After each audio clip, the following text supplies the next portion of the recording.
Tuyina ebintu bye tutakkiririzaamu.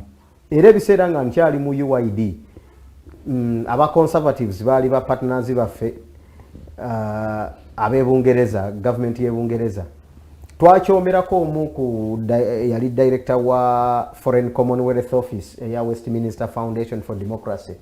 Ne tubagamba nti buli mwaka mujja wano mukwata ssente mututute mu hoteli ez'ebbeeyi, mutuwadde allowance, tusuze masuuka agali comfortable ameeru, mutusomesa SWOT analysis, qualities of a leader bye twasoma mu primary.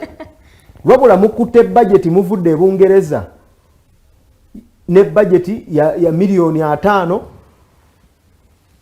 mutuwadde allowance ya mitwalo 5 per day, tusula ku baga pizza n'ebirala for 3-4 days. Comfort yeyo netandika no abamu ne bwo batandikira no kemebwa ne agamba bannaye kakati obeera mbuyinza ate bwe buno obulamu bwobeeramu ne musoma SWOT analysis ne mugimalayo ne bakomawo abazungu be bamu after 5 years after 2 years ne basomesa SWOT analysis twatuka strength weaknesses of a leader bikibi ebyo webityo paka etwatuka ne tukyomera abazungu yali nze ne munange bamuyita Luyombya Paul yali secretary general wa UID omukyala ne tumugamba mnyabo ffe twagala kujjako Museveni